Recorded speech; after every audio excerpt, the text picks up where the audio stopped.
He burst through the revolving doors of Bryant Park just as a blast of sleet hit his face, his courier bag slamming against his side. The December wind roared like an angry crowd, but Jack Donovan pressed on every muscle primed to outrun the cold and the clock. His mind raced ahead to his daughter Lily's dinner waiting back in the Bronx, her soft apology ringing in his ears whenever he was late. Yet as he rounded the lamppost near Fifth Avenue, the usual tunnel vision shattered. A group of tourists, lost panicked voices clashing in half-remembered phrases, had become a whirlpool of confusion. Instinct and long-dormant lessons kicked in. Jack paused, scanned the faces, and spoke into the storm. In a heartbeat, the chaos stilled. If you've ever believed in the power of quiet heroes and second chances, hit subscribe and drop a comment. What moment kept you going when it seemed all was lost? Stay tuned for part 1. Jack Donovan tugged the strap of his courier bag higher on his shoulder as he plunged into the frigid rush of Midtown Manhattan. City lights blurred through the whipping sleet, and every footstep splashed through puddles that reflected the dull gray sky. The air stung his cheeks, and his breath came in cold bursts as he navigated throngs of holiday shoppers hunched beneath umbrellas and runners scurrying with head-down determination. He checked his watch, 4:12 p.m. If he didn't hustle now, he'd missed the last train home to the Bronx and his daughter Lily's dinner. She'd promised to wait, but the years had taught Jack to expect disappointment. He veered onto West 42nd Street, weaving past delivery trucks and yellow cabs, honking obstacles clear. Each block felt stretched gravity heavier in the fading daylight. Red and green storefronts glittered with faux warmth, yet Jack felt none of it. Instead, he shouldered through the crowd with practiced ease, an uncelebrated rhythm of city life pickup, drop-off, sprint, breathe, repeat. As he approached Bryant Park, the sleet narrowed to a fine spray, and the tall lampposts lining the walkways glowed ghostly in the gloom. Normally, he'd skirt the park's edges, cutting inside only if traffic snarled. Today, he'd chosen the straight path even as dusk deepened. That's when he heard the first sharp cry. He paused. Instincts bristling voices, he couldn't place an undercurrent of urgency that felt wrong. Ahead, under the glow of an ornate lamp, a cluster of tourists stood huddled, a woman's stroller abandoned maps flapping in gloved hands, a tour guide's useless placard taped to a stick. Jack slowed, hand still on the bag strap. He'd seen lost travelers before, but never like this. They spoke in bursts, German shouted by one man, Mandarin by another, Spanish by a frantic woman. Phones pressed to ears offered no solace. Their panic was a living thing, a tangled mesh of fear and frustration. Jack's heart tightened for a moment. He saw Lily's anxious face when he arrived late. Then something clicked. He remembered the lessons from his old life, the languages he'd once studied before life upended everything. He stepped forward into the circle. The wind shifted, slicing past him, but he stood unmoved. Clearing his throat, Jack looked to the pair of elderly tourists arguing in broken English. Permiso, he offered, gently switching to Spanish as the women turned toward him. Their eyes widened, hope flickering like a candle. Moments later, he'd moved through German and then Mandarin, each syllable measured respectful guiding. Within minutes, the group's tension unraveled. A child tugged at his coat, eyes bright. A mother sobbed quietly, clutching her map as Jack drew a simple grid on its backside, 4 languages neatly labeled. Tourists dialed hotels with his help. Elderly couples embraced relief. Jack exhaled the city noise rushing back in. The storm of confusion had been broken by words, his words prompted by a moment's empathy. As the last of the group dispersed toward Fifth Avenue, Jack checked his watch again, 4:27 p.m. Rush hour traffic would strangle his route if he dawdled. He squared his shoulders, hoisted his bag, and strode on the sleet, swirling around him as if in applause. Eden Avenues stood waiting 2 more blocks and a train station, but Jack's mind had already shifted back to Lily and her patient smile. Tonight she'd forgive him again. But now Jack carried something more, the knowledge that kindness spoken in the right language at the right moment could carve a path through any storm. And when he finally dashed into the cavernous subway station at 4:45 and squeezed onto the last train bound for the Bronx, he did so with a quieter, steadier heartbeat, confident that he'd done what mattered most. By the time Jack rounded the corner onto the broad promenade of Bryant Park, the wind had grown into a howl, whipping umbrellas inside out, and sending discarded wrappers skittering across the pavement. Street lamps flickered in the early dusk, casting halos of yellow light through the sleet. A few hardy revelers still milled near the holiday market booths, but most New Yorkers had already retreated indoors, leaving the park center eerily still until the sudden clamor erupted near the Fifth Avenue entrance. Around a tall wrought-iron lamppost, a dozen tourists clustered in disarray, their brightly colored winter coats huddled together like a flock of startled birds. Paper maps flashed in the air, flapping as if trying to escape their owner's grasp. Smartphones hovered at arm's length, screens glowing with indecipherable directions. A young guide in a sky-blue jacket stood at the center, his placard swinging uselessly at his side, NYC Walking Tour. Multilingual available, but his eyes were wide with panic, his breath fogging in the cold, as he attempted to calm the growing uproar. Entschuldigung. Können Sie mir helfen? Called an elderly man in a thick German accent, his gloved hands trembling as he pointed down the avenue. His companion, another man, perhaps 5 years his senior, responded in rapid Mandarin confusion, creasing his brow as he tried to reconcile the foreign syllables. Near Hugh shouted a young woman, clutching her soaked guidebook. No entiendo nada. Nearby, a mother clutched a stroller so tightly her knuckles whitened. Inside, a toddler burrowed beneath a lavender blanket, cheeks flushed from the cold. Tears welled in the mother's eyes as she muttered soothing words in French, her accent betraying more fear than comfort. A scarf-clad teenager snapped a selfie, attempting to capture the moment, only to look up in alarm when dozens of disparate voices collided. "What is happening?" she mouthed to her friend, the hiccup of panic bristling at her voice. The guide raised his hands and spoke English voice, urgent but cracking. "Please, everyone, please calm down. Follow me south to the ice rink. That will get us back on Fifth." But his words seemed to fall into a void. Some tourists clapped their hands over their ears. Others shouted back in Japanese or Portuguese, each newcomer adding to the cacophony. A cluster of Spanish-speaking visitors erupted into a heated debate over which direction to turn. One woman gripped a crumpled pamphlet for their hotel eyes, darting from map to map, wishing for someone who shared her language. Another man in his 30s paced in circles, hands buried in his pockets, stammering fragments of Italian. In that moment, Bryant Park felt less like an urban oasis and more like a battlefield of confusion. The sleet stung exposed faces, the bitter wind carried shattered hopes of a peaceful stroll, and the guide's calm facade cracked under the pressure. He glanced at his watch, 15 p.m., then at the looming buildings around them as if searching for escape routes.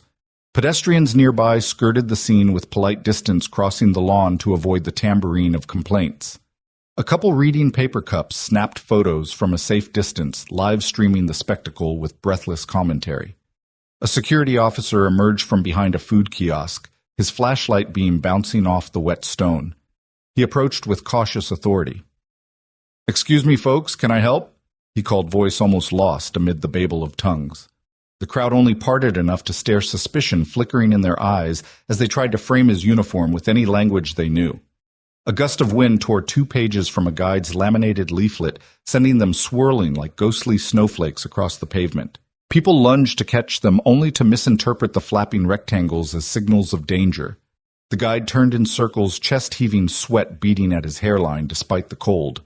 He tapped the back of his jacket where his company logo should have inspired trust, but the terror in the group refused to diminish. Near the edge of the fountain, a young couple huddled beneath a shared umbrella, their voices low and tense. "Should we call the hotel?" the woman whispered in English. The man shook his head, fumbling for a charger cable. "No signal," he muttered. "Nothing works in this park." An elderly woman, her white hair escaping a knitted cap, clasped a camera to her chest. She blinked back tears. "In my town, people help each other," she murmured more to herself than to anyone else. "Here, I don't know anymore." A teenage boy, cheeks pink from the cold, hugged his mother's arm and whispered in Korean. His mother patted his hand, but her eyes darted toward every passing stranger, praying someone would rescue them from this confusion. Behind the group, the glass towers of Midtown rose like silent judges, their windows reflecting a fractured tableau of fear. The contrast between corporate calm and human chaos felt brutal inside those towers. Decisions were made with precision, with strategy, with confidence. Out here, raw panic reigned unchecked by protocols or security protocols. The lamppost, once a beacon of light, now stood at the epicenter of disarray. The guide cleared his throat and raised his voice. Por favor, todos juntos, he began in Spanish, then switched mid-sentence to French, pleading for unity. It was a valiant effort, but the group's nerves were unstrung and no single language could soothe all the wounds. A cyclist approached Bell ringing and nearly collided with an elderly man brandishing a smartphone. Both skidded to a stop, curses in Polish and Arabic erupting as they tried to right themselves.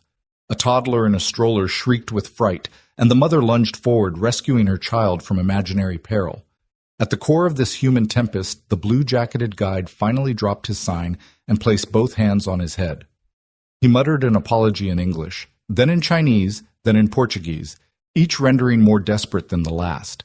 Yet the people around him only grew more frantic, more adrift. Time blurred.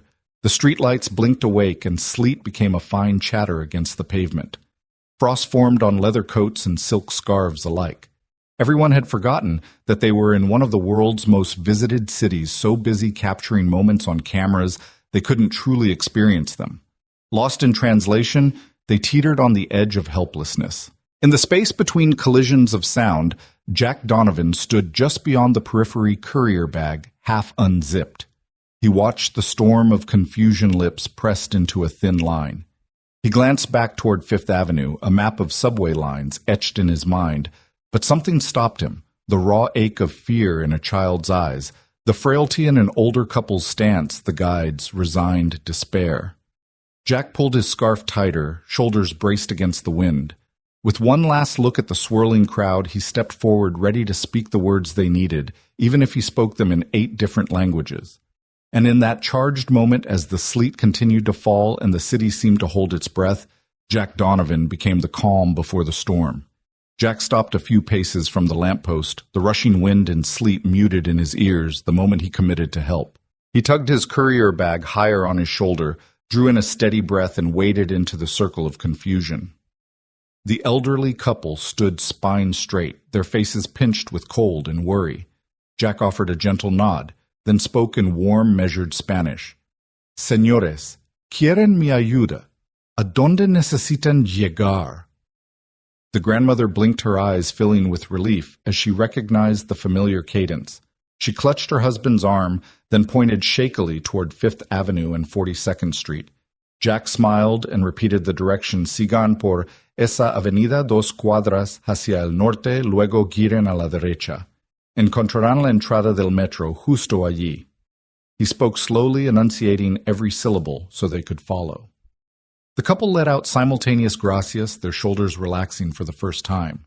On Jack's right, the man who had shouted in German tapped his foot anxiously. Jack turned to him and switched seamlessly in Entschuldigen, Sie mein Freund. Wo müssen Sie hinlaufen? The man's brow furrowed, then lifted as comprehension bloomed. He pointed down the park path.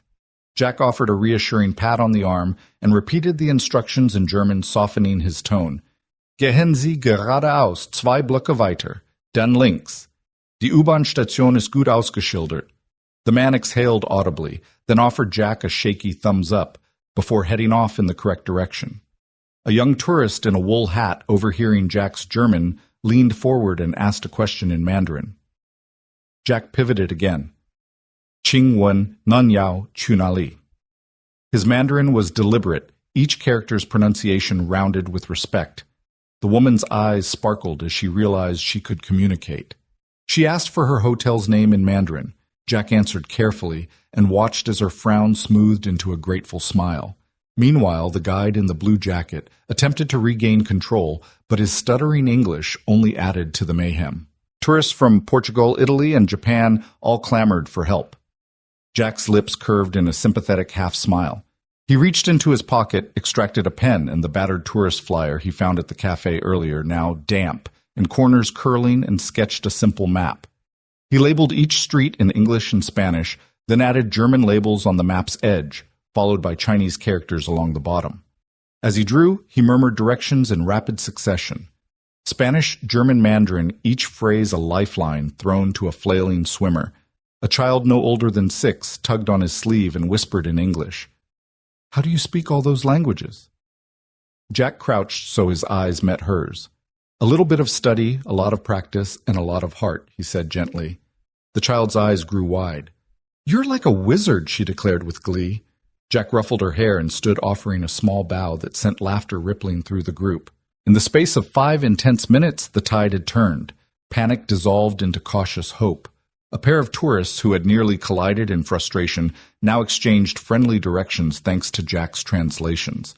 The guide's signboard, once mocked as a cruel joke, now read like a tribute to Jack's skill: NYC Walking Tour Multilingual Miracle on Demand. A teenage couple huddled under an umbrella approached Jack asking for a recommendation on local cuisine. He described a nearby deli. It's famous for its matzo ball soup and knishes. Ask for it in Yiddish, mazlakish. They broke into delighted smiles and seemed almost eager to follow his advice rather than running back to their hotel. Even the security officer who had paused on the outskirts stepped forward and saluted Jack with a nod of respect. "Thanks, man," he said. "You saved a lot of trouble." Jack waved him off with a grin. There was no time for accolades. The work was nearly done. With the last of the tourists pointed down the correct paths, Jack took a moment to survey the aftermath. The group had dispersed in pairs and small clusters, all now moving with purpose instead of panic. Bags were hoisted, maps folded neatly, and smartphones tucked away as the travelers followed the well-labeled routes. Everywhere Jack looked, he saw relief blossoming on faces once clouded with anxiety. He let the breeze wash over him, tasting snowflakes on his tongue, and felt the familiar throb of adrenaline fading into calm. In that moment, Jack Donovan, courier, single dad, Bronx native, felt something he hadn't admitted in years: the quiet satisfaction of making a real difference. A woman in a navy wool coat lingered near the lamppost, her oversized sunglasses reflecting the park lights like dark mirrors. Jack recognized her now as the tall observer from earlier. She took a single step forward, eyes bright behind tinted lenses. "That was remarkable," she said in flawless English, her voice calm but ringing with genuine admiration. Jack bristled at the compliment, shrugging as if to say he'd done nothing special. "I just happen to know a few words," he muttered. She shook her head, a small smile touching her lips. "Most people barely know one language. You spoke 8. You didn't just help them, you gave them back their dignity." She extended a thin-gloved hand. Jack hesitated, then took it. Strength met warmth in her grip. The sleet had slowed to a soft dusting, and the park seemed to shimmer in the lamplight, as if the world itself recognized the moment's significance. Jack found himself at a crossroads, the thrum of the city beyond the park gates where his next package delivery waited, and the unexpected invitation before him from this elegant stranger. Yet in that fleeting handshake, Jack realized that this ripple of kindness would carry him far beyond his usual route. As the final tourist waved a grateful farewell and vanished into the city's pulse, Jack Donovan felt the storm of confusion transform into a breeze of opportunity. No wizard's hat or magic wand, just words spoken when they were needed most.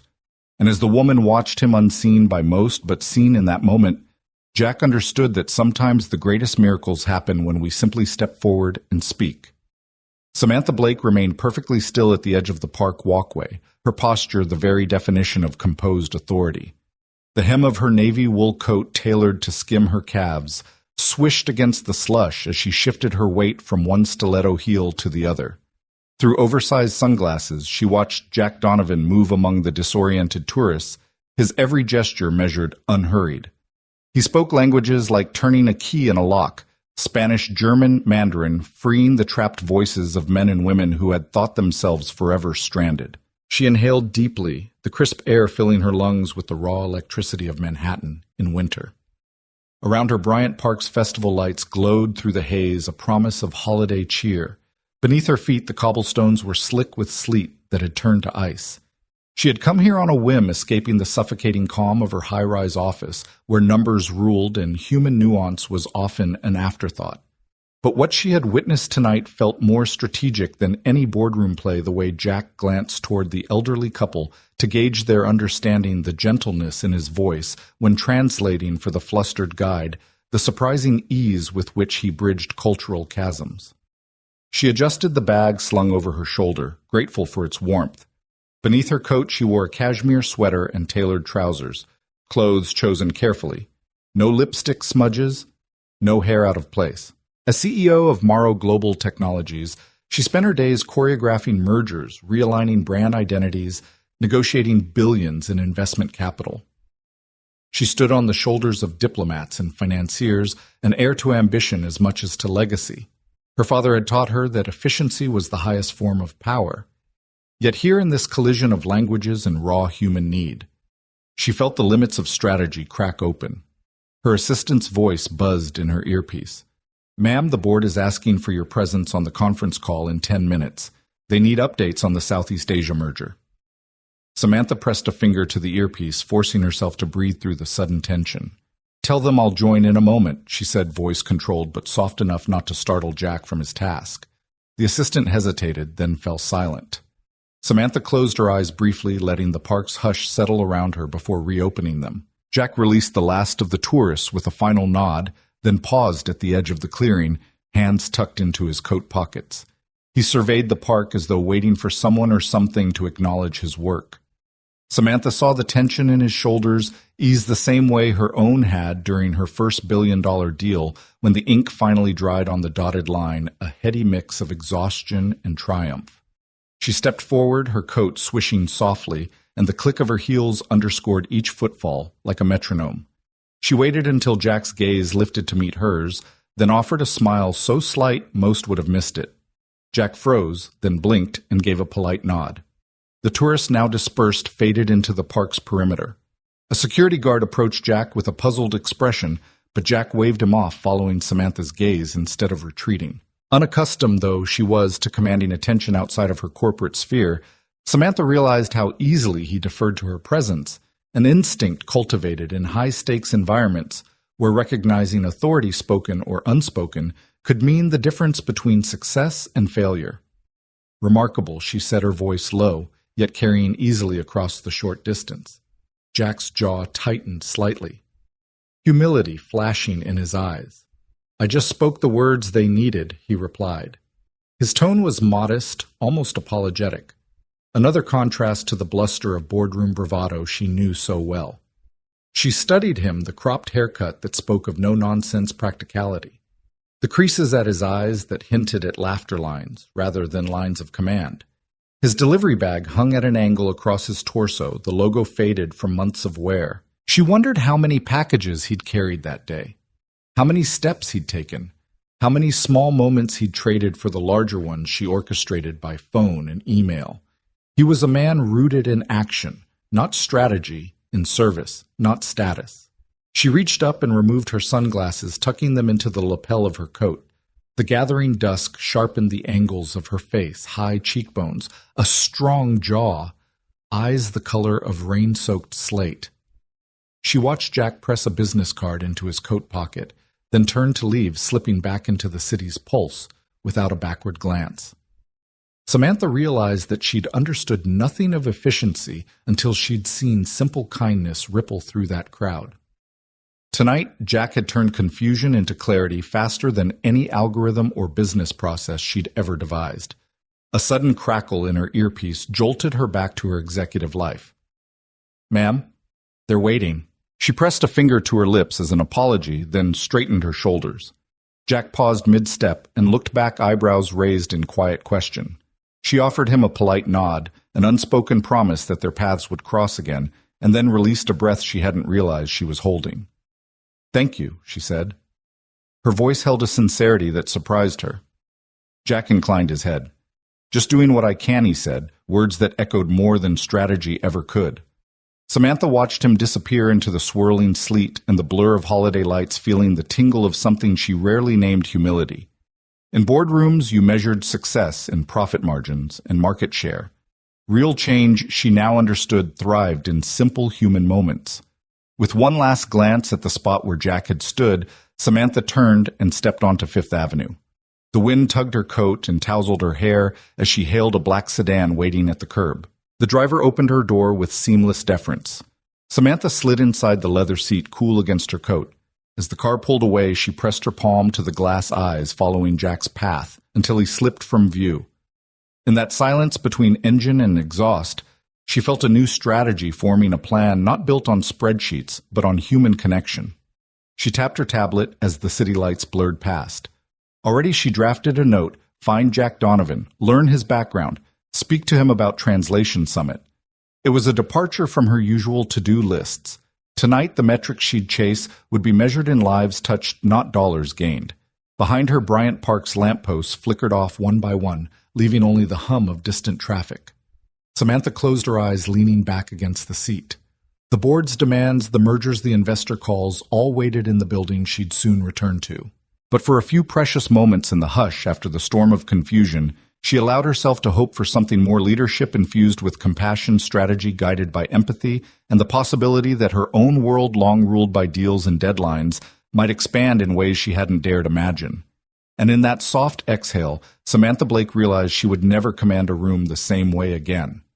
Samantha Blake slipped out of her heels in the silent refuge of her Manhattan penthouse. The marble floors were cool beneath her wool-slippered feet. The city below pulsed with lights and distant sirens, but inside her high-ceilinged living room, a single monitor glowed against the shadowy walls. She crossed to the sleek glass desk where her assistant's tablet lay, blinking with notifications. Samantha drew a hand through her hair, loosening the immaculate chignon she'd worn all day. Tonight, she removed every professional veneer she could. She tapped the play icon on the security footage reel. The grainy video leapt to life, looping the moment she'd first spotted Jack Donovan among the tourists in Bryant Park. Over and over, she watched the delivery driver's head tilt the way his hand sketched that rough map on a damp paper flyer. Most striking of all was the patch of color on his courier bag, a child's rocket, hand-drawn and taped askew. Each replay revealed another subtle detail, the gentle arc of his smile as the small girl called him wizard, the way he bowed his head in quiet deference when the panicked couple offered thanks. Samantha pressed pause and leaned forward, fingers brushing the screen. Her reflection shimmered in the glass-sharp shoulders, a diamond pin at her lapel. The exacting precision of her tailor-made jacket. She smoothed the invisible crease between her brows. She had tracked boardroom betrayals, unmasked financial leaks, and negotiated millions in hostile takeovers. Yet here in the simplicity of human kindness, she felt strangely unmoored. Late-night rain tapped against the floor-to-ceiling windows, and the friendlier glow of holiday lights drifted in from the street below. Samantha stood and walked to the adjacent alcove where a wall-mounted console displayed floor plans, security logs, and personnel directories for Morrow Global Technologies. The building's HR database pulsed with every employee's record-hire date department review scores. None of it helped her understand Jack Donovan. He wasn't on the payroll. Courier Express was an entirely separate vendor, but that child's rocket M, she murmured to herself, was the clue. She returned to the monitor and keyed in a search for Courier Express in her building's visitor management system. A dozen driver badges scrolled by on the screen, each a year-old photo and name. Samantha's eyes narrowed as she scanned Michael Lee, Nia Johnson, Carlos Martinez. None matched the man with the rocket sticker. She paused at one entry, a J.D. Jack Donovan badge, ID 8297, checked in daily at 8 a.m. and out at 6:30 p.m. His last check-in this afternoon had been at 4:45 p.m., just after he'd cleared the tourists. A quiet thrill crept through her. Samantha tapped a few keys, bringing up Jack Donovan's basic profile date of birth. Hire date, with Courier Express home branch in the Bronx. Curiously, there was a single note attached to his file family sticker on bag rocket. Keep for ID, no other flags, no performance reviews. She let the data sink in a courier whose only noteworthy trait in her system was the hand-drawn rocket, a child's touch on the monochrome rigors of corporate operations. She reached for her phone and scrolled to a saved contact, Clara, executive assistant. One tap brought up her messaging app. Samantha composed a brief directive, subject urgent. Matching ID 8297. Please locate Jack Donovan at Courier Express Bronx branch. Obtain full employment record shift schedule and any emergency contact details. Flag any mention of prior roles or education background. Discretion paramount. I need updates in 1 hour. She hesitated over the send button, recalling the polite nod Jack had given her as she left the park. Sending this message felt like summoning someone into her world, disrupting his routine. But she couldn't ignore the magnetism of that moment. His quiet competence had unsettled her, challenged the notion that power meant status. Tonight she followed her curiosity deeper. Her assistant's reply popped up almost instantly. Understood on it now. Expect dossier by 11:15 p.m. Samantha exhaled, feeling the weight of anticipation. She stood by the window sipping a warming swirl of chamomile tea and watched the taillights of a black sedan slip down the avenue. The scent of rain-washed pavement drifted up the glass, mingling with the faint aroma of lavender from her bedside diffuser. All her life she'd calculated risk and reward in boardrooms. Now she was charting the unknown territory of a single act of kindness. She reached back to the desk and opened a physical folder labeled Corporate Services Courier Express. Inside were contract notes, service-level agreements, and the occasional billing discrepancy flagged by her procurement team, never anything personal. She had authorized their vendor contract years ago, trusting them to keep her packages and confidential documents moving. Jack was simply one more face in a sea of delivery personnel. Until tonight. Her fingers brushed the edges of the folder, and she allowed herself an uncharacteristic moment of doubt. What if he rebuffed her? What if he didn't want to leave his routine life for her corporate arena? Usually, she devised plan B, even plan C. None of that prepared her for genuine human unpredictability. Yet behind her, the board would not forgive endless delay. The Southeast Asia merger. The investor calls the quarterly numbers all demanded her attention at dawn. Still, Samantha Blake had never been more certain of anything she needed to meet this man again. The assistant's tablet buzzed on the desk, pulling her back. She glanced at the screen dossier compiling. Accessing academic records. ETA 45 minutes. She tapped a quick acknowledgement and stood. Panting slightly from the adrenaline of the chase, she walked to the coffee bar in the corner of her suite. She measured out 2 shots of espresso, her hand steady, then added hot water for an Americano. One for herself, one for the habit of preparation. Her gaze returned to the video footage looping on the monitor. Each replay drew her deeper into Jack's world, the way his hands curled around the pen as he wrote in Mandarin, the polite angle of his bow, the genuine warmth that softened the park's harsh edges. She realized that leadership was more than issuing memos and running projections. It was about presence showing up when words mattered most, translating intention into action. A soft ping announced her assistant's arrival. She tapped the tablet, no dossier yet, but a cropped screenshot. Jack Donovan's smile as the tourist dispersed. Underneath her assistant had scrawled a note, impressive clarity in every tongue. Possible previous academic background, Hunter College linguistics. Samantha's pulse quickened. Hunter College was renowned for its language programs. Was Jack a former professor who'd walked away from it all? She scrolled through the databases. Hunter didn't list dropouts by name, but she could request archived directories, alumni lists. With a few more queries, she might uncover his history. But first things first, she gathered her tool's phone tablet, the Americano, and stepped onto the balcony overlooking the East River. The winter air bit at her cheeks, and the steam curled from her cup like a promise. She closed her eyes, centering herself. In this moment, her penthouse felt less like a fortress and more like a command center for something entirely new, a quest not for profit, but for connection. The first dossier entries would arrive soon. Samantha Blake, CEO of Morrow Global, would learn every bullet point of Jack Donovan's resume. But more importantly, she'd seek the story behind the bullet points, the motivations that led a man fluent in 8 languages to trade lectern for gloved hands in a delivery bag.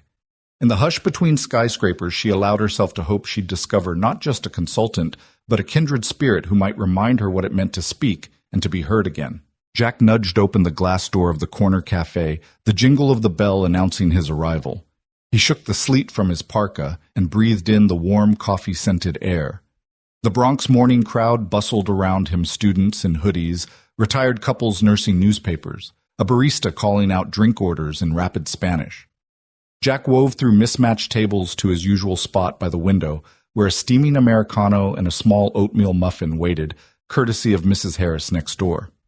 He sank onto the vinyl seat, unzipped his bag, and tapped his watch, 8:05 a.m.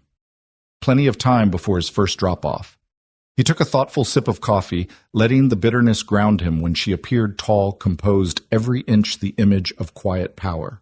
Samantha Blake stepped into the cafe like she'd never known anything but command. Her hand closed around the door handle for a moment, as if gathering resolve, then she crossed the tile floor in heels that clicked softly, by his table. "Mr. Donovan?" She asked, her voice a calm contralto that cut through the cafe racket. Jack looked up, surprised. "Yes." He offered her a tentative nod.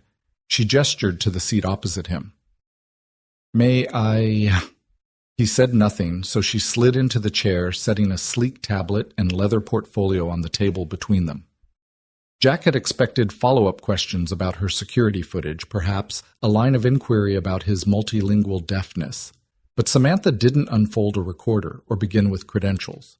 Instead, she looked him in the eye, no sunglasses. Her hair pinched back in a loose chignon, and smiled with an openness that unsettled him. "I appreciate you meeting me," she began, unwrapping a latte and placing it in front of Jack with a warm smile. "This place makes the best coffee north of 149th Street. Jack blinked. "It's Mrs. Harris's doing." He sipped, then offered the latte to her. She declined, her eyes never leaving his. "Thank you," she said, voice steady. He cleared his throat. "To what do I owe the pleasure, Miss—" He paused for her name. "Blake," she supplied. "Samantha Blake." Jack nodded, shifting slightly. "You watched me help those tourists. I'm glad it was helpful." He tucked a loose curl behind his ear. Samantha lifted her tablet and tapped a few keys, turning the screen toward him. There, in crisp bullet points, was a summary of that afternoon's incident. Languages spoken, timestamps, on-the-spot map sketches, and the child's rocket sticker identified. "I tracked down your schedule," she said. "I saw you don't just deliver packages, you rescue strangers." She paused as Jack's eyebrows rose. "I have a summit next month, Global Partnerships Cross-Cultural Engagement. We need someone who doesn't just translate words, but translates intention. I'd like you to consult." The words hung between them like a question mark waiting for conviction. Jack set down his coffee cup and eyed her. Consult how he asked. His voice was cautious, layered over a lifetime of second-guessing offers that sounded too good to be true. Samantha leaned forward, hands clasped. "On stage, backstage, wherever interpretation matters, simultaneous translation crisis communications will pay you, and I'd like you to help train our internal teams afterward. It's a short-term gig, a week, but it could turn into more." Jack glanced at the cardstock flyer Mrs. Harris had tucked into his bag that morning, Landmark Center, 3rd Avenue Summit. His chest tightened. "I have shifts," he said softly. "And Lily, my daughter needs me. School drop-offs, doctor's appointments." He trailed off, unsure how to explain that nights and weekend shifts paid the rent and kept her therapy appointments covered. Samantha's eyes softened. "I know enough about single parents to understand your priorities." She tapped the tablet again. "We can work around your schedule. Start every morning after your drop-off finish before pickup. Walk-in sessions, remote follow-ups. No public announcement unless you want one." Her voice brimmed with an unexpected respect that made Jack sit up straighter. He took a deep breath and leaned back. Around them, the cafe's low chatter continued, friends laughing over mugs, baristas calling out names, the whir of the espresso machine. Jack traced the rim of his latte with a fingertip. "Why me?" he asked. "Why not bring in a professional conference interpreter?" He searched her face for any hint of strategy or pity. Samantha's smile deepened. "Because you don't just interpret language," she said. "You interpret people. The way you paused to read the emotions of that elderly couple, the way you bowed to speak to a Mandarin speaker as an equal, it wasn't show. It was genuine. I've seen board presentations and investor calls. I've never been moved the way I was watching you tonight." She tapped the tablet one last time, then slid it back into her portfolio. "I want authenticity, not another polished suit reading off a script." Jack absorbed her words, the implication of trust and belief in his abilities stirring something he hadn't felt in years. He thought of Lily and how her face lit up when he got home, her wonder at his small gestures. He thought of the months worrying over bills, balancing good deeds with necessities. "I need to talk it over with Lily," he said finally. Samantha nodded. "Of course," she replied gently. "And take your time. I can have my team reach out to coordinate the details." Jack looked at her for a long moment. The dawn light filtered through rain-slicked windows fell across her features, casting her in a soft glow. He realized that his world and hers, delivery routes and boardrooms, had just been bridged by this simple invitation. "I'll let you know by tomorrow," he said, pulling a napkin from his pocket, and scrawling his number under her name. Samantha accepted the napkin and tucked it into her portfolio. She rose paid for her latte at the counter with a nod to Mrs. Harris, and returned to thank Jack before heading out into the morning drizzle. He watched her go the confident stride, the trailing scent of her perfume, and for the first time that week he felt the spark of something new. Standing there surrounded by the steady bustle of life, continuing as it always did, Jack. Donovan sensed that this modest Bronx cafe had become the starting point for a remarkable second chance, and as he sipped the last of his coffee, he realized he was leaning into a possibility far greater than he could have imagined. They settled into a vinyl booth at a tiny corner diner not far from Jack's apartment, where the neon open 24-hour sign buzzed softly against the pre-dawn sky. Samantha slid into the seat opposite Jack, who had already flagged down the waitress. Moments later, 2 warm bowls of mac and cheese arrived, the cheese, molten and golden, and 2 frosty bottles of ginger ale. He dug in first, the pasta soft against the crisp bacon bits sprinkled on top. While Samantha watched him with a thoughtful tilt of her head, Jack leaned back with his fork halfway to his mouth. "It's been a while since I had decent mac and cheese," he admitted, scooping a cheesy ribbon. Samantha took a sip of her ginger ale, sharp, sweet, and fizzy, and nodded. "Simple, but perfect," she said. He glanced at her over the rim of his fork. "So why are you here, Sammy?" "Or did I get that wrong?" he asked, eyes curious. He had called her Samantha once. Then, Ms. Blake, and now Sammy felt too familiar, yet it made her smile. "Samantha is fine," she replied, tucking a loose strand of hair behind her ear. "I find titles can feel heavy sometimes." She scooped a bite of mac and cheese, savoring the buttery warmth. "I wanted to talk without boardroom jargon or performance reports. I thought this would be the simplest place." Jack's gaze softened. "Then let's keep it simple." He paused, swirling his ginger ale. "You asked why I'd consider the Summit gig. Truth is, I haven't been outside my comfort zone since—" He stopped, retracing his thoughts. "Since Megan died." Samantha set her bottle down, the clink of glass echoing in the quiet. "I'm sorry," she said gently, her voice unguarded. Jack nodded, eyes fixed on the tabletop. "I met her at a language exchange event. She was a cellist, classical music, 19th century sonatas, couldn't speak Spanish for her life, so we traded lessons, 1 phrase for 1 note. I'd never met anyone so alive." He pushed a stray tear back. Samantha reached across and placed her hand over his. "She sounds amazing." He smiled through the ache. She was. But she got sick glioblastoma, the kind that doesn't wait. We had 4 months. 4 months of hospital rooms scented with antiseptic and apologies for interruptions. I resigned from Hunter College that week. Couldn't stand lecterns while my life was falling apart. Samantha exhaled, her own chest tightening. My father's heart attack was sudden. I was 28 and on track to join his diplomatic team. He called me and offered me the reins of Morrow Global. He said he trusted me more than any outside candidate. She paused, eyes distant. When he died, the board balked. They wanted someone else. I had to fight for the corner office. I won, but her fingertips traced the wood-grain tabletop. I lost something else along the way. She stirred her mac and cheese absent-mindedly. Jack watched her CEO, strategist, negotiator, feeling the fragile humanity beneath the steel. "I don't know how you did it," he said softly. "Fought your way to the top while the world tried to push you down." She chuckled, a sound equal parts irony and gratitude. "I had to. There was no other choice. But somewhere between mergers and board votes, I forgot what it felt like to be part of something that mattered beyond profit." Jack nodded, finishing his ginger ale. Megan used to say music was the only truth in the world. Speak from the heart, not from the page. He paused, gently tapping his ring finger where Megan's wedding band had been. "I didn't understand until she was gone." Samantha leaned forward. "Tell me about your daughter." He blinked, the sudden shift pulling him back from memory's cliffs. "Lily," he said. "She's 6. Born 2 months early, 5 pounds on a good day. I'd never held a baby in an incubator before. The doctor said she might not." His voice cracked and he set his fork down.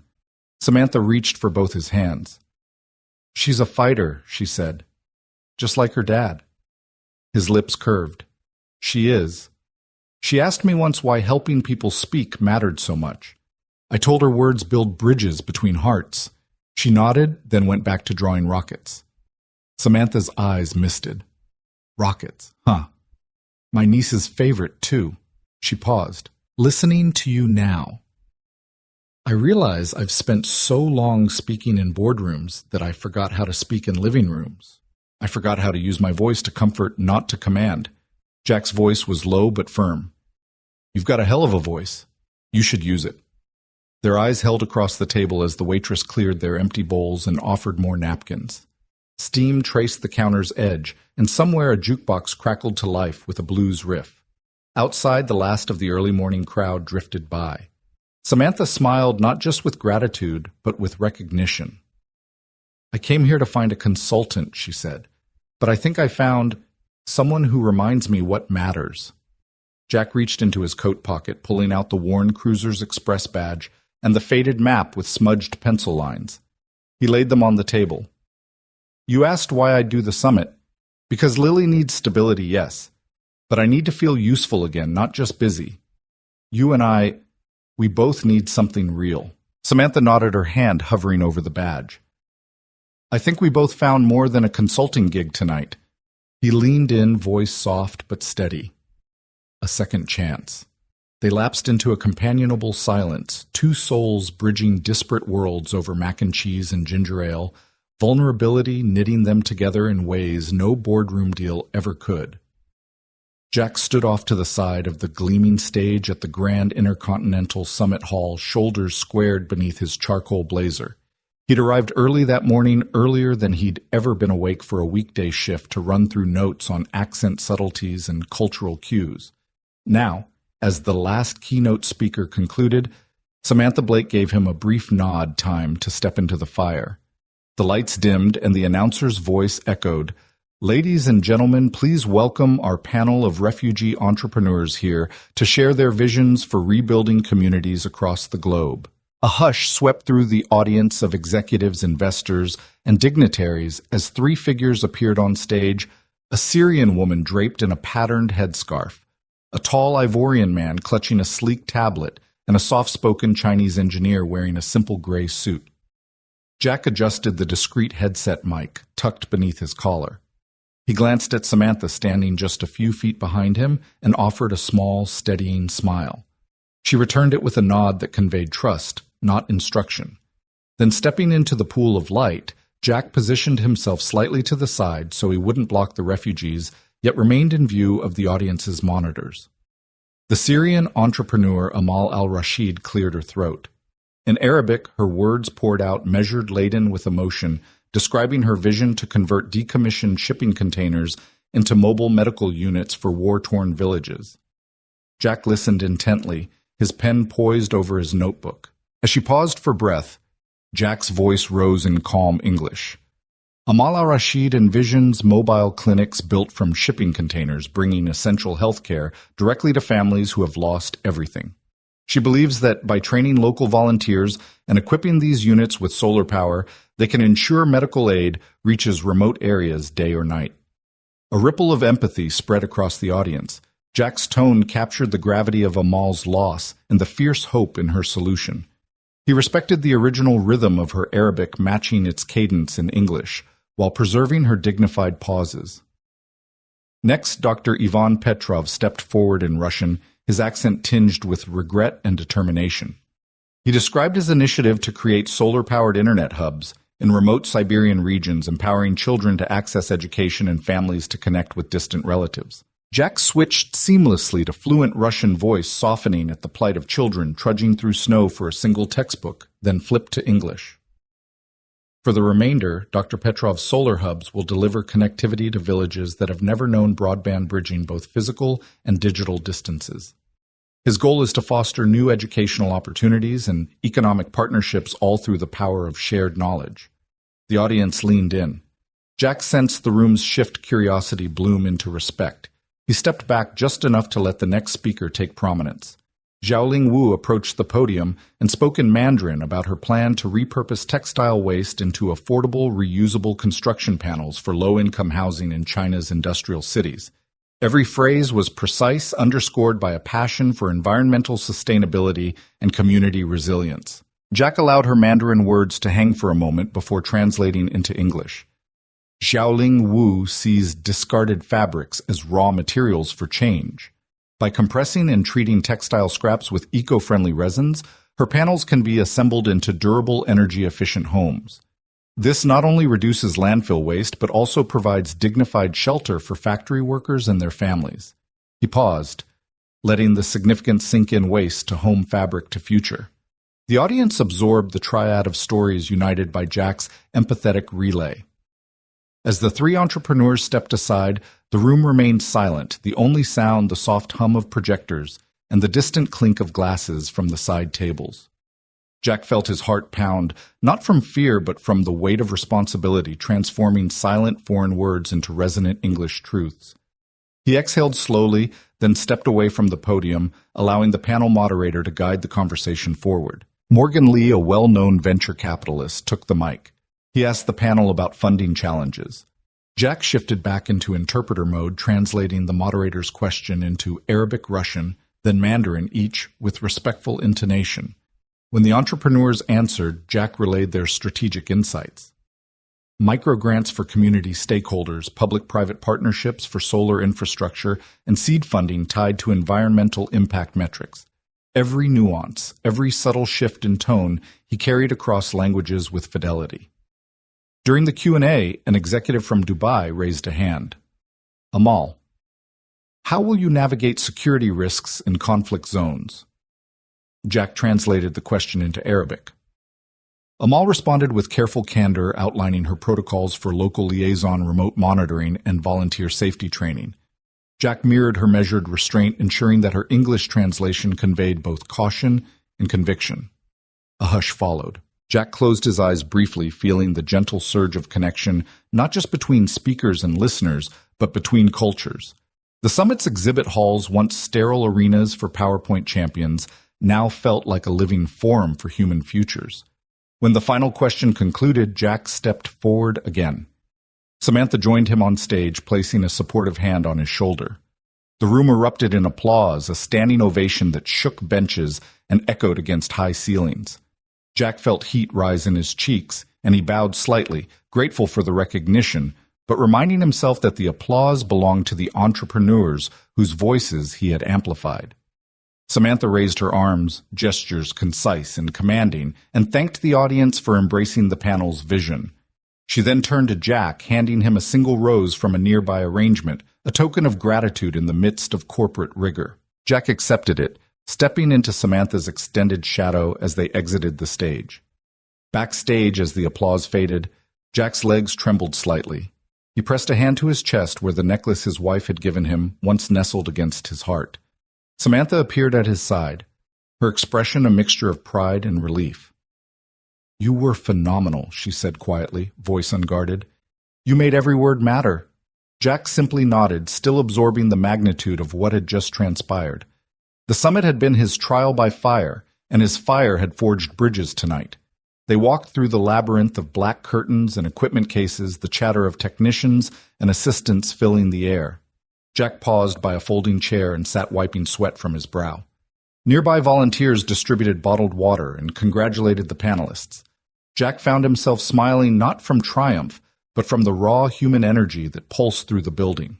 Samantha stood beside him, hands in her coat pockets.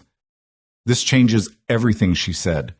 "I've never seen our investors so energized. People aren't just talking about ROI, they're talking about impact." She glanced at him, eyes alight. "And it's all because you chose to speak their language." "Thank you." Jack lifted the rose to his nose, inhaling its subtle fragrance. "Thank you for giving me the chance," he replied softly. Samantha reached out and folded the bloom into her coat lapel, as if claiming it for both of them. "Let's go celebrate," she suggested, extending her hand. Jack took it, standing and brushing off his blazer. Together they stepped out of the backstage wings hand in hand into the summit's grand foyer, a place where just hours ago he'd been a curious observer. Now he walked beside her as an equal partner in a new narrative, their shared triumph echoing through the halls long after their footsteps had faded. The morning after the summit, Samantha walked into the glass-walled boardroom of Marrow Global Technologies. feeling the residual glow of last night's standing ovation. She'd barely slept. Her mind replayed Jack Donovan's translations, the audience's rapt attention, and the surge of genuine applause. Today, though, was about facing her board, and she steeled herself as she advanced to the head of the table. 24 executives sat stiffly in their chairs, laptops open, tablets glowing with email feeds and news alerts. Marcus Delacourt, the most vocal skeptic on her board, cleared his throat. "Ms. Blake," he began, voice cool. "We appreciate your initiative in bringing Mr. Donovan on stage last night, but as you know, some members have expressed concerns about the appearance of impropriety inviting a vendor's employee and dinner together. It's unorthodox." A ripple of murmurs followed. Samantha folded her hands calmly. "Mr. Delacourt, Mr. Donovan's contributions at the summit were demonstrably valuable. Any dinner we had was purely professional further discussion of his role." She paused, scanning the room. "But let's address these concerns directly. Jack is extraordinary at cross-cultural communication. I stand by him." Marcus leaned forward, steepling his fingers. "We need more than assurances. Protocol demands due diligence. We need evidence, performance metrics, vetting of credentials." Before she could respond, the boardroom doors opened quietly, and Jack stepped in, coat still damp from a light rain. Heads turned. Some gasped at his outsider presence. Samantha rose and offered him the seat beside her. Jack gave her a firm nod of reassurance. "Board member," Samantha said, motioning toward Jack, "Mr. Donovan has offered to provide clarity on any questions you have." A few executives exchanged uneasy glances. Marcus raised an eyebrow. "You're certain this is appropriate?" "I am," Samantha replied. "Jack, the floor is yours." Jack slid into the seat Samantha had vacated, his posture relaxed but attentive. He cleared his throat gently. "Thank you. I understand there are questions about how I came to be here. I'd like to speak to the source of the recent memo leak first." He reached into his briefcase and extracted a slim USB drive. "I've worked with our IT security team to trace the breach in document circulation. The memo criticizing Summit vendor selection was altered after it left Morrow Global's central server. The secure logs point to a single terminal badge ID 1023 assigned to Marcus Delacourt." He paused, letting the weight of his words settle. "The logs show that memo was uploaded under your credentials, then touched the restricted folder." Marcus's face paled. He closed his laptop. "That's impossible." Jack continued calmly. "The metadata confirms the timestamp. 9:14 p.m. 2 days ago during the board's last meeting. I have printouts of the logs here." He slid a folder across the table. "This isn't about me or Ms. Blake. It's about maintaining the integrity of our process." A tense silence followed. Samantha pressed a discreet button on her tablet behind the tinted glass. 2 security officers appeared at the door. Marcus stood abruptly, chair screeching, but sank back at the officer's presence. Guests turned to their screens, checking the logs Jack had supplied. One by one, heads nodded as the damning evidence became irrefutable. An older member, Kenji Watanabe, spoke with gentle authority. "I never expected Marcus to resort to sabotage. This is a breach of trust." He looked to the rest of the table. "I move we set aside any objections to Mr. Donovan's position and proceed with his appointment as head of global communications." His vote was met with hesitant agreement clicks of accept confirmations on tablets, hands raised in digital poll. Marcus, chest heaving, tried to speak but sputtered. Samantha leaned in, voice steady. "Thank you, Kenji. The board's decision is clear." She turned to Jack. "Do you accept the board's reaffirmation?" Jack nodded. "With gratitude, and I look forward to earning your trust through my work." He folded the folder and placed it in his briefcase. As the meeting adjourned, executives filed past Jack and Samantha, offering quiet apologies and nods of respect. Marcus lingered at the door, face drawn, but he said nothing. Outside, the rain had ceased and the city skyline hung bright against a gray sky. Samantha and Jack emerged into the corridor. She turned to him, relief softening her gaze. "I couldn't have asked for a stronger defense." Jack gave a modest shrug. "We did the right thing. Integrity matters." He slipped his briefcase strap over his shoulder. "And now we move forward." Samantha gave his hand a brief squeeze. "Forward," she agreed. Together they walked down the hallway toward her office, 2 people from different worlds united by trust, vindicated in the most public of arenas. Early spring found Samantha and Jack standing before a red brick building on East 147th Street, the old McKinley Branch Library, long shuttered and shuttered too quietly among neighborhood bustle. Weeds poked through cracked stone steps, and the wood-framed windows were streaked with grime and faded city posters. Yet as they pushed open the heavy oak door, a world of possibility spilled out before them. Dust motes danced in the shafts of morning light that filtered through broken panes, landing on rows of empty shelves that once held stories now waiting to be reborn. Jack inhaled the musty air. "This place has character," he said, surprised at how his voice carried in the cavernous space. Samantha nodded, eyes bright. "And it's ours to fill with new stories." They had come together to launch the Center of Voices, a hub where children, immigrants, refugees, seniors, and lifelong residents could gather, learn, and teach one another in every tongue imaginable. Their first act was to clear the main hall. Jack, armed with work gloves, and a rented broom swept decades of dust and debris into neat piles, while Samantha directed a parade of volunteers hauling out broken chairs and torn-up carpet. A local carpenter measured the old oak bookshelves and promised to refurbish them. A painter from the neighborhood pledged to cover the mottled walls in bright murals. Graffiti that once spoke of neglect, no books, here scrawled in midnight black, would soon be painted over with proverbs in Spanish, Mandarin, Arabic, French, and more. La palabra es puente. Words are bridges. Yanwei Xinsheng, words are the voice of the heart. El kalima sot, the word is voice. Within days, the main reading room transformed. A mural of hands holding open a kaleidoscope of books spanned one wall. Opposite it, a mosaic of global scripts formed an archway like a welcoming rainbow. Jack and Samantha placed sturdy new tables beneath string lights, and volunteers arranged mismatched chairs, some donated by the local high school, others rescued from construction sites into conversation circles. At the center, they installed a circular rug stitched by community seamstresses, each square embroidered with a phrase in a different language. The first day of programming arrived with a gentle buzz of anticipation. Samantha unlocked the front door at 9 o'clock, and families stepped inside, blinking at the bright space. A Syrian mother cradled her toddler, whispering Arabic lullabies that echoed off the fresh paint. A teenage boy from Ecuador practiced English pronunciation with a retired teacher from Poland whose accent lent each word a kind warmth. Over by the window, an elderly woman from Puerto Rico led a Spanish book club, her laughter ringing as she teased a history buff from Ghana about the pronunciation of capital versus capital. Jack wandered through the session's notebook in hand, marveling at what he'd helped create. He paused at a corner table where 4 older men sat around a board covered in Scrabble tiles. Each word they formed switched seamlessly from Finnish to Turkish to Swahili, their eyes bright with the thrill of connection. Nearby, a group of refugee entrepreneurs, some of whom had been on Jack's summit panel, offered free workshops on bilingual business planning, their laptops glowing with slides in English and Arabic. The real magic, Samantha realized, wasn't just the languages, but the stories behind them. A young Sikh boy guided his curious classmates through the Gurmukhi script of his grandmother's sacred prayers. A Jamaican poet led a slam session where verses in patois flowed into Spanish sonnets.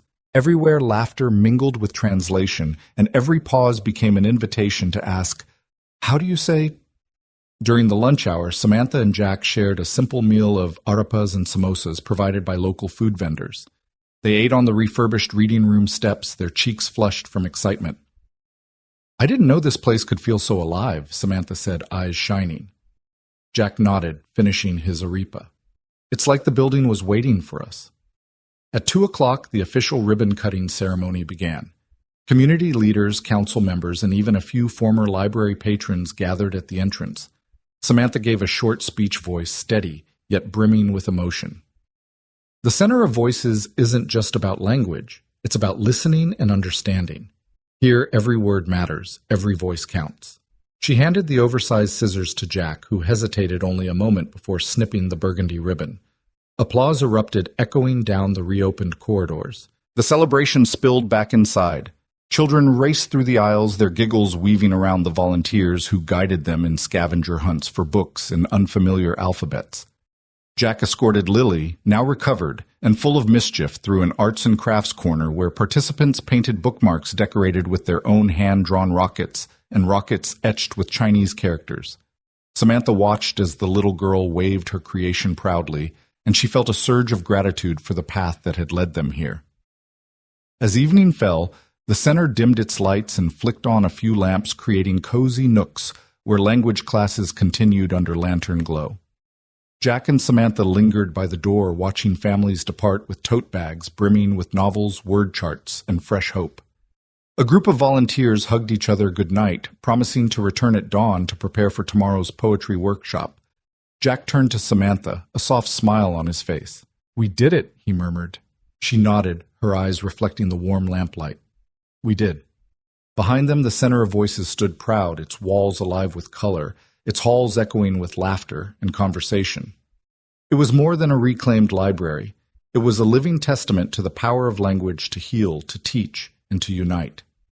And as Samantha and Jack walked away into the gentle hush of the South Bronx night, they both knew that this was just the beginning of a new chapter. One where every voice, no matter how small, could finally be heard.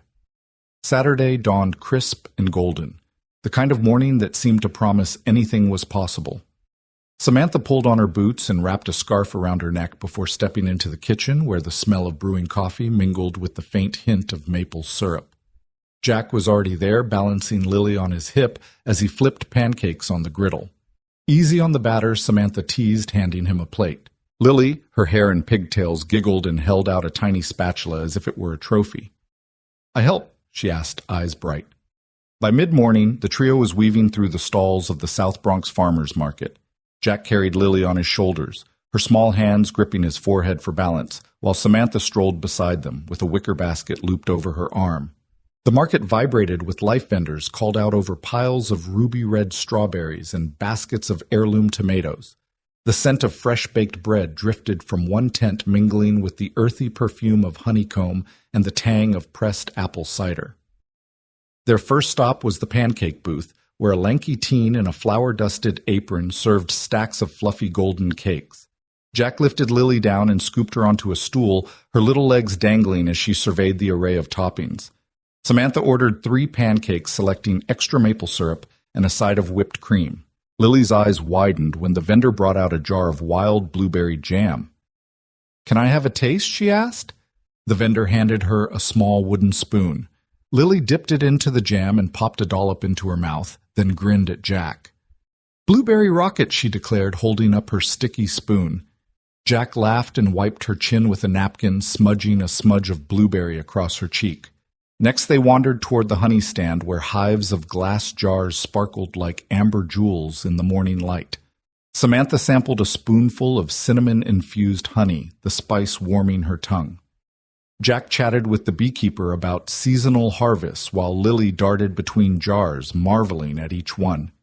She ran back to Jack with an impromptu crown of honeycomb shards, placing it atop his head, before someone gently suggested she might want to taste the honey instead.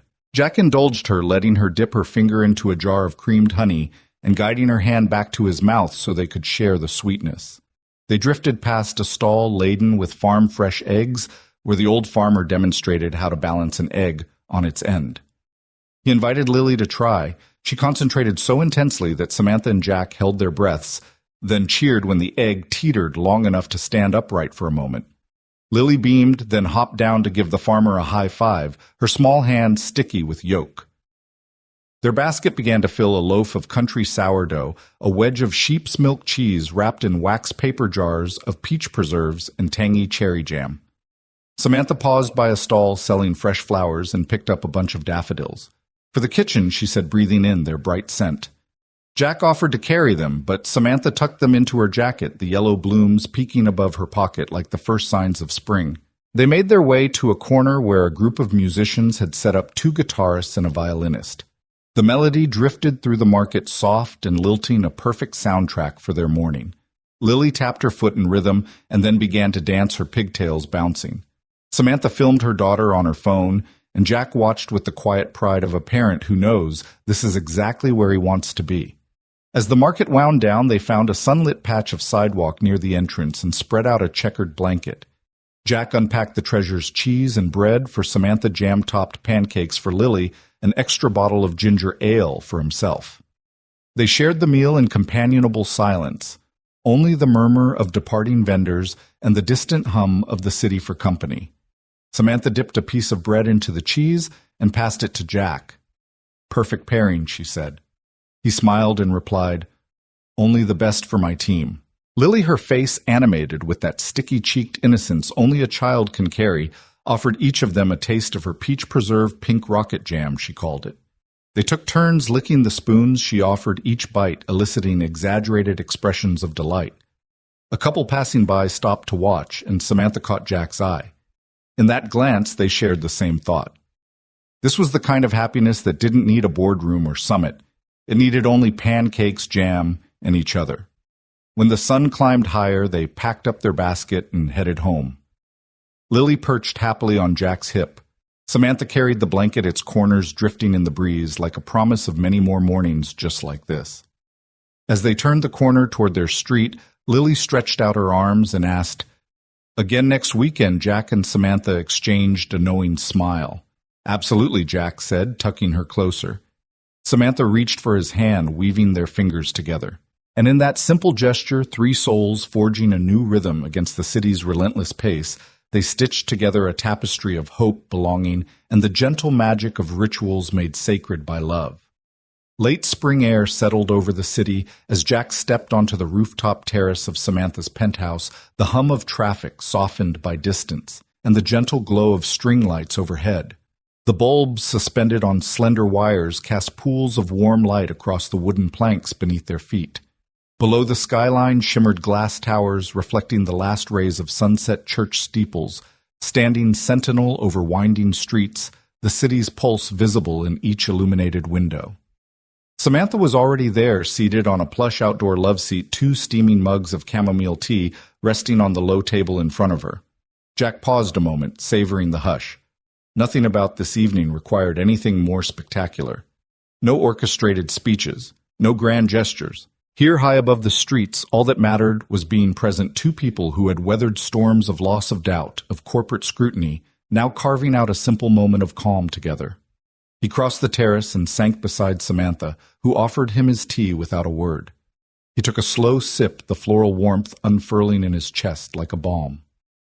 She watched him, the soft light catching in her eyes, and Jack felt the steady thrum of connection that had grown between them, an unspoken language of steadiness and understanding. He reached out, brushing his thumb along the back of her hand. Her fingers curved around his, their palms settling together in a perfect fit. In this small clasp, they had found a promise deeper than any honeymoon vow or corporate alliance. It was the promise of presence, the decision to stay, come what may. They sat in silence, watching the city transform from twilight to night. A breeze teased strands of Samantha's hair across her cheeks. Jack wrapped an arm around her shoulders to catch them, then drew her hand closer to rest on his knee. Together they watched a plane trace a thin slash of light across the indigo sky. Passengers likely unaware of the intimate peace unfolding below. Remember when we first met, Samantha's voice was low, almost lost in the night air. I had no idea what I was missing. Jack smiled, his thumb still brushing her skin. I almost walked past you. He remembered the hotel lobby haze, the blur of suited tourists, and then the clarity when he first saw her watching him untangle that overwhelmed tour group. I'm glad you didn't. She turned to him, chin-tilted vulnerability flickering behind her composure. I wasn't looking for this. Her lips softened, but I found it anyway. He traced her cheek with his fingertips, memorizing the curve of her jaw in the gentle light. Leadership and love. He began searching for the right phrasing. They're not about grandstanding. They're about being here even when it's hard. Samantha leaned into his touch. You taught me that. She paused, and Jack could almost feel the weight of her words, the lesson learned when he'd stood beside her in the boardroom, defending her from whispers and sabotage. The lesson learned in that abandoned library that transformed Community Hub, where they both found voices they thought they'd lost. Jack closed his eyes, breathing in the scent of chamomile and jasmine that drifted up from the planters behind them. I used to think leadership was about having the loudest voice, the clearest plan. But then I saw you step into silence and choose integrity over optics. That was stronger than any press release. Samantha's gaze softened and she reached to tuck a lock of hair behind his ear. And you, she said, voice-catching, you spoke truth when nobody else would. You didn't rescue me, you reminded me who I was. He tilted his head, surprised at the depth of her gratitude. I was just present. She gave him a small laugh, a sound like wind chimes stirring. Being present is the hardest thing some people can do. Jack smiled, brushing her hand with his lips. Then I'm glad we're both here. A gentle moment passed, two hearts beating in unison against the distant roar of the city. Samantha rested her head on his shoulder, and Jack leaned his cheek against her hair. Their tea grew cooler on the table, steam curling into the night like a farewell. I don't need fireworks, Samantha whispered. Not when I have this. He pressed a kiss to her temple. Not when I have you. She straightened slightly, gazing out at the skyline with him in that embrace. Promise we'll keep this? She murmured the simplicity of her request more profound than any marital vow.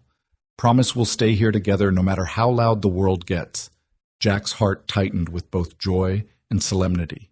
He tightened his grip on her hand, sealing the promise. I promise, he said, voice firm. I'll be here. They remained like that until the stars emerged one by one, scattering across the sky. The humid night deepened and the city lights flickered in endless constellations below. They spoke of nothing and everything, of Lily's new drawings, of center expansion plans, of futures both planned and yet unknown. Their whispers drifted into the night, gentle ripples in the vast expanse of the world. When at last they rose to leave, carefully setting the chipped mugs aside, they lingered at the terrace door. Samantha tucked her coat tighter around her, and Jack brushed a hand across her back. They paused silhouettes against the urban panorama, and Jack pulled her close for a final embrace under the string lights, their warmth a soft beacon in the cool night air. No declarations were needed. In that shared silence, with hands still intertwined, they had spoken a lifetime of truth, that leadership and love and all the strength needed to weather life's storms begin with steadfast presence. And as they stepped back inside, leaving the glow of the rooftop behind, they carried that promise with them, an unbreakable bond forged in the quiet glow of simple devotion.